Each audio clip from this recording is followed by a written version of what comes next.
They don't really love me, but it's cool, I love myself. Stay woke, facts. They don't really love me, but it's cool, I love myself. Stay woke.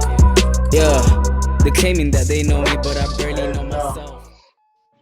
Welcome to the prom. On today's episode, I have a special guest with me. So I'm here with. My name's Thomas Mwanga, CEO of StayWoke clothing brand, and I'm here on this YouTube channel to talk about StayWoke with my friend here. Alright, thank you. So, in the meantime, what have you been doing during quarantine? Well, I've been working still. I don't sleep on StayWoke because you have to stay woke at the end of the day. So yeah, I've still been working. I've still been selling T-shirts here and there. So I've been busy. Yeah, I would say. But I'm also taking precautions and keeping safe. Yeah. All right, no, that's good. That's very important. So who is StayWoke as a brand? StayWoke as a brand. I feel like StayWoke as a brand is basically, if you know what StayWoke means, or from our point of view, StayWoke means to think out of the box, stay on top of your game, be street smart, know your worth. So basically, I feel like our definition of StayWoke is that exactly, and we just try to bring it out in clothing. So we allow people to express themselves. They get to send in their own designs. They get to send their own pictures. So we put that on their T-shirts with the message "StayWoke," just trying to spread awareness. So as a brand, we're trying to promote those mentioned points. All right, no, that's good. So like, us as Zambians already know that you are established and you're a well-known brand. So we're trying to also help you go to other countries and stuff like that. So with that being said, like, how did it start? Was it easy? Did you get support from friends and family? Want to hear about it. All right, so starting wasn't easy. How it started, the story of how it started was basically me and my partner Mangana Ziambo. We used to say this to each other a lot. We used to tell each other, "StayWoke, StayWoke, StayWoke." Till eventually one day I was like, you know what? We say this a lot. Let's just start a clothing brand. I started this in front of a few friends of ours. People took it as a joke. We laughed about it. Yeah. Then I also got to realize, then on my way home with Mangana, we actually walked home. We considered it, and he also brought it up, saying, it's actually a good idea. Let's do it. And then we started. In the beginning, it was really, really hard. I'm talking 4 months and selling only 2 T-shirts in the first 4 months of our business. Support from family was there, but in the beginning, no one takes you serious in the beginning, only till you get there. So in the beginning, no one was taking us serious, I would say, until we started to use our strategies of getting ourselves out there. And then finally, family, friends, even random people started to support. But I feel like it was more of the random people supporting us more than our family and friends in the beginning. Yeah. Oh, good. No, that's good. And so, like, with StayWoke, it's more about being awareness and stuff like that, right? So, yes, it is.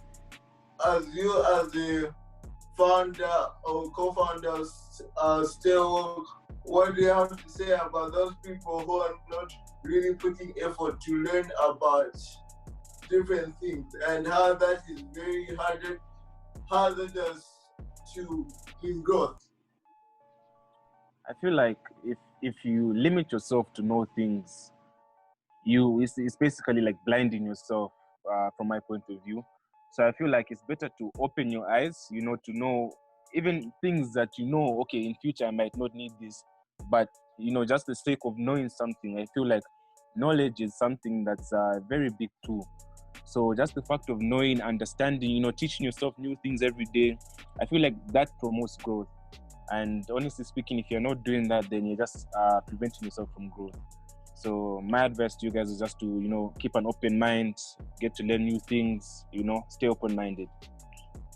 All right, so you heard it here first, stay open-minded and be inspired. And talking about being inspired, what inspires your desires for your clothing and all that? All right, so my designs, that's actually a funny story because my designs just pop up. They just pop up, literally. I'll be walking on the road, I'll be driving, and I just think of something, boom. What also, another form of how my designs come is actually my dreams. I actually see, I see different things in my dreams. It could be someone wearing something, not StayWoke exactly, but, just something. And I pick the designs because I think I have a photogenic memory, so I pick the designs of whatever they're wearing, and then I just put it into my own my own inspiration, and then I just make it StayWoke, and that's basically how I come up with my designs. They just pop up, I feel.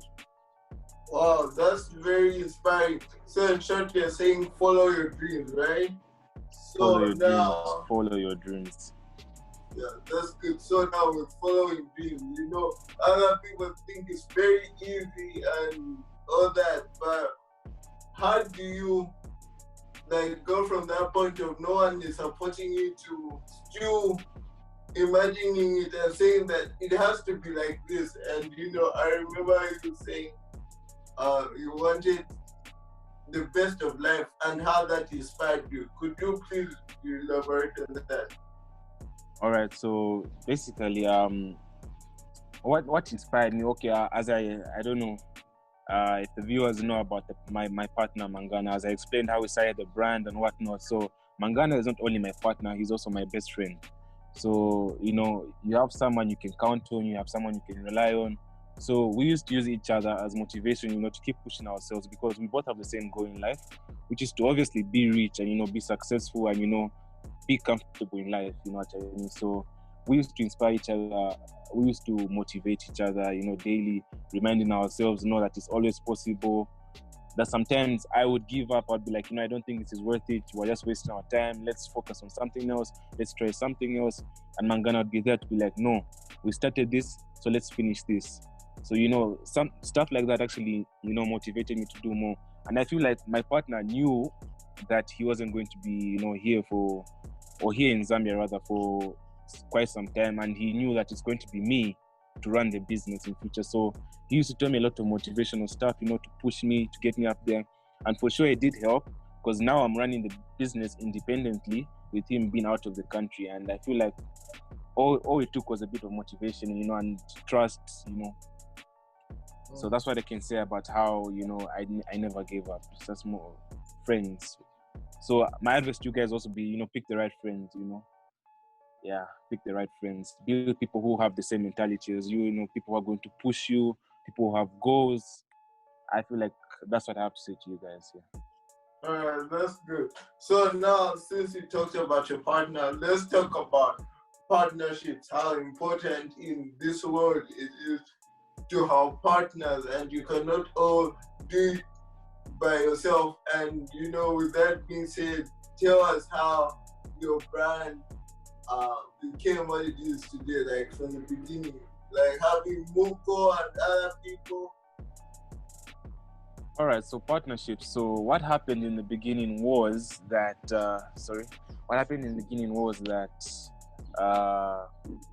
we started the same method of trying to sell advertising to our family, and that wasn't working out. So I came up with the idea of saying, let's use people who have the fame, who have the followers, they have the, not in the bubble but the clout, yeah. So let's use these people to advertise our clothing, and we obviously we're not going to charge them to wear our stuff, because they're going to be helping us. It was a risk because it could have gone wrong, but luckily it went right. And we gave the first person worked to Muko and Eco Ace. We gave them free t-shirts. They posted pictures in the t-shirts. Then we got Moya, who's a TikTok famous dancer, Zambian too. Gave him a t-shirt with his partner Chungu, and they made a dance video and whatnot.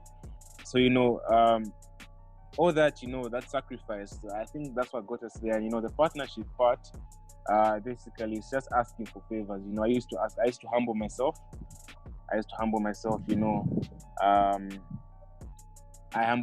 and obviously the deal of giving you the free t-shirt or giving you a discount, at least to try and help us support ourselves and support their brand as well. So we just used to help each other like that. So I feel like that's how we promoted our partnerships. And as we went on, we continued to invite more people. Lombeposa, we had different models, J2, Yasmin, so we've just been doing that. And I feel like it's really a good strategy, partnership. Things are not, I feel like teamwork makes the dream work. So doing things alone is quite hard. So it's better to work with other people. So basically, you need a yin and yang, right? Yeah, that's true. All right, let's talk about finance, because these days, maybe in the beginning, you're dedicated and all that. Now you have seen all this money, and then sometimes it's very easy to get carried away. Yeah, so that one, finances, obviously as a business I have a saving method, so I do save money. I do have challenges though. I deal with down payment, and the other half is we pay half the price before, and then you pay the other half when you receive your item. So I do with a lot of people. Let's say in this week I have maybe 10 orders, and then they send their half payments, and then now the matter of because the half payments won't be enough to make the whole shirt. So I tend to put my own money in, and maybe let's say it's time to collect.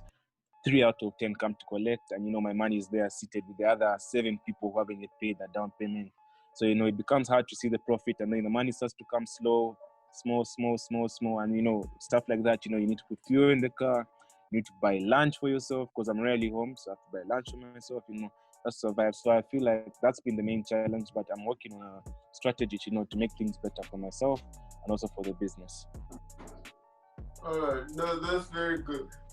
So with that being said, and having customers and all that, let's talk about how important a schedule is. And have you ever had a situation or where you messed up the schedule or delayed on the schedule and it almost affected your business?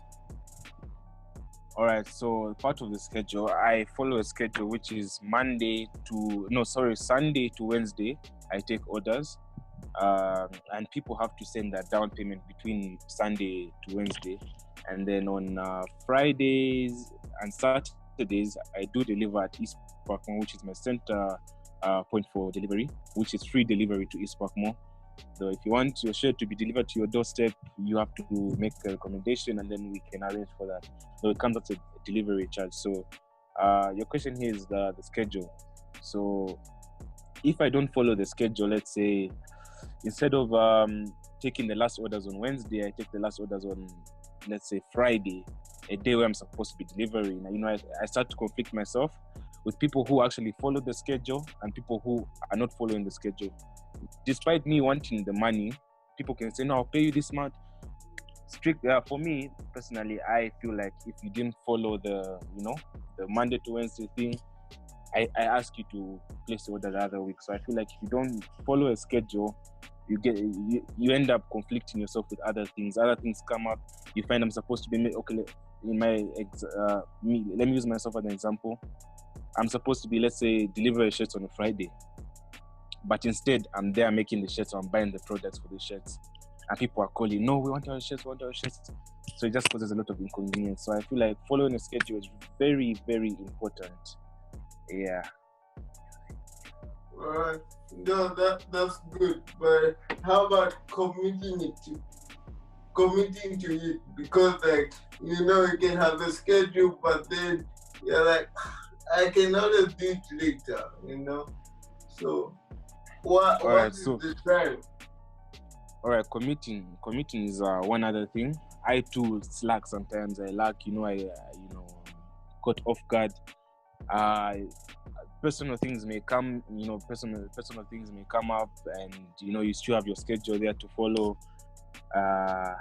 So it's not always going to be A1, but commitment is something. Commitment itself is something. So you have to be committed to something if you want to make it work. So if you're not committed, then simply the thing won't work. So I feel like if you really want it to work, you're going to be committed to it.